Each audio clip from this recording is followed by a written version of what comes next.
जी, देखिए आपका सवाल बहुत अच्छा है और शुक्ला जी इतनी सारी बातें बताते हैं कि उनको सुनने में भी बड़ा अच्छा लगता है, इसलिए मैं इस कार्यक्रम को रिवाइंड करके ज़रूर चेक करूँगी कि उन्होंने क्या-क्या बातें कही हैं। उससे हमें भी बहुत कुछ सीखने को मिलता है। अब जहाँ तक चिंतन शिविर का की बात है, तो नाम ही चिंतन शिविर इसीलिए दिया गया था। और जब आप बात करते हैं चिंतन करने की, तो हम जबरदस्ती का एक खाली केवल एक टीका लगा के भगवाधारी बन के या ऐसे बुजुर्ग बन के बाल वाल वैसे करके हम खाली एक प्रोजेक्शन नहीं करते अपना कि हम सीरियस हो गए हैं जैसे आरएसएस वाले करते हैं। और इस वक्त हमें चिंतन करने की आवश्यकता है। और आपने एक बड़ी अच्छी बात कही कि सवाल तो सत्ता पक्ष से करते ही रहते हैं, मगर विपक्ष से भी करना जरूरी है। भाई आजकल तो विपक्ष से ही सवाल किए जाते हैं, नहीं मगर नहीं, आपने मैंने ये देखा। कहा था सत्ता पक्ष की ढपली सब जाते रहते, मैंने ये नहीं कहा, मैंने सत्ता पक्ष की ढपली सब जाते रहे, मैंने ये कहा था।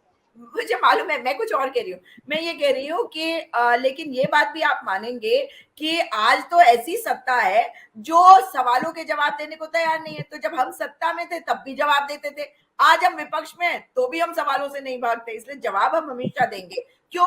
क्योंकि भाजपा संस्कृति की बहुत बड़ी बड़ी बातें करती है, मगर सच्चाई ये है जिसकी संस्कृति बहुत मजबूत हो ना, उसके अंदर डर नहीं होता, उसको जवाब देने की उसके अंदर हिम्मत होती है। मोदी जी के अंदर है ही नहीं। लेकिन आज अगर हम अपनी कमजोरियों की बात कर रहे हैं, तो वो केवल हमारी कमजोरी नहीं है। निश्चित तौर पर हमारी कुछ ऐसी कमजोरियां हैं जो हमारी संगठन में आ गई है और उसको हमें ठीक करने की जरूरत है। क्योंकि जिस तरह का हमारे को लोगों के बीच में जाकर उनको समझाने की अब दोबारा से जरूरत है, वो हमारे को करना ही पड़ेगा।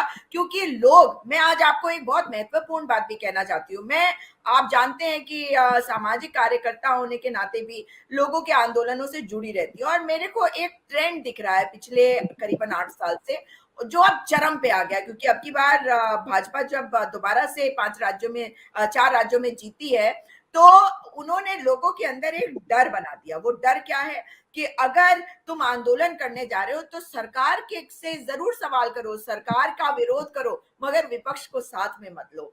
और भाजपा जो चीज करती है, जो हमारे देश की जड़ों में उन्होंने मट्ठा डाला है ना, उसी प्रकार से वो लोगों को कैसे कमजोर कर रही है, ये मेरे को बिल्कुल क्लैरिटी आ गई जब मैंने कल एक न्यूज देखी कि बीकेयू से किस तरह से राकेश टिकैत को निकाला गया।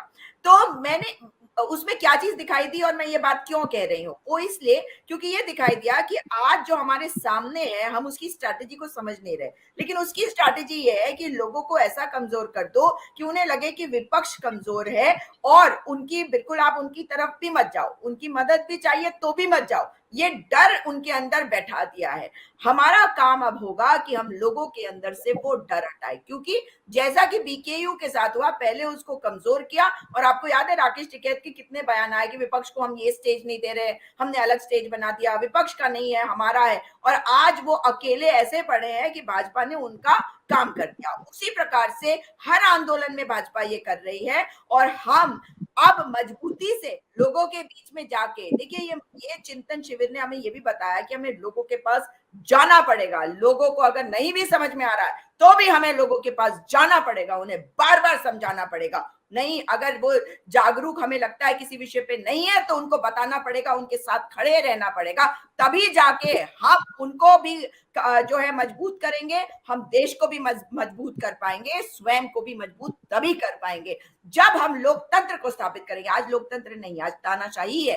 क्योंकि अगर लोग ये सोच रहे हैं कि जो सत्ता पक्ष है केवल वो है, विपक्ष नहीं है, इस चीज को, सच्चाई है ये झूठ है। क्योंकि आप जानते हैं कि अगर इनको 22 करोड़ वोट मिले थे 2019 में, जो बढ़ा हुआ वोट परसेंटेज था, और हमारे को तब भी 11-12 करोड़ वोट मिले हैं, तो इसका मतलब ही क्लियरली ये है कि विपक्ष के तौर पे कांग्रेस आज भी लोगों के दिलों में है। लोग जानते हैं कि अगर कोई हमें बचा सकता है तो वो कांग्रेस पार्टी। लेकिन उनके अंदर जो एक धारणा बनाई जा रही है, उस धारणा को तोड़ने के लिए जो कुछ हमें करना है, उस इस चिंतन शिविर से हमें उसके लिए ऊर्जा मिली है। हमने कई कमिटीज हमारी थी जिसमें कई बातों पर मंथन चिंतन हुआ है, और बहुत सारी बातें निकल के आई हैं। इसलिए अब हम पूरे जोश के साथ दोबारा से जनता के बीच में रहकर उनकी जो बातें हैं उनको उठाते रहेंगे, खुद के संगठन को भी मजबूत करेंगे। और आपने देखा एक जनरेशन तो बिल्कुल समझ लीजिए खाली हो गई, क्योंकि जब ये कहा गया कि 50 से कम के लोगों को 50% जो पोस्ट है वो दिए जाएंगे, ये बड़ा महत्वपूर्ण है। लेकिन ये सोचिए कि जो बहुत सारे ऐसे लोग हैं जो शायद 50 और 60 के बीच में होंगे या 65 साल के बीच में होंगे, उनको तो उनकी पॉलिटिक्स ही एक तरह से अगर आप कहेंगे तो वो काइंड ऑफ खत्म हो गई। लेकिन ये जो स्टेप है कि 50%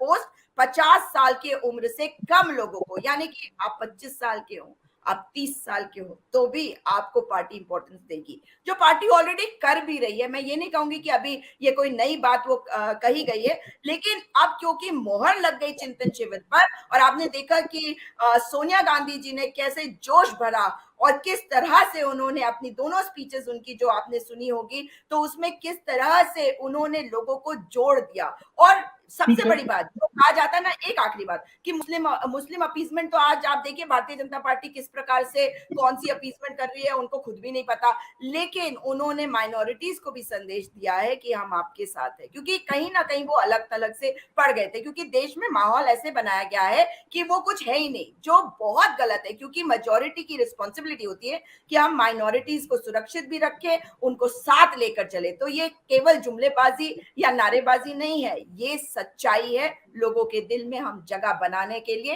फिर से अग्रसर हैं। और आप हमसे जुड़े रहने के लिए सब्सक्राइब करें YouTube पर, फॉलो करें Twitter पर और लाइक करें Facebook पर। और ज्यादा जानकारी के लिए आपको टाइप करना होगा सिर्फ न्यूज़ नशा।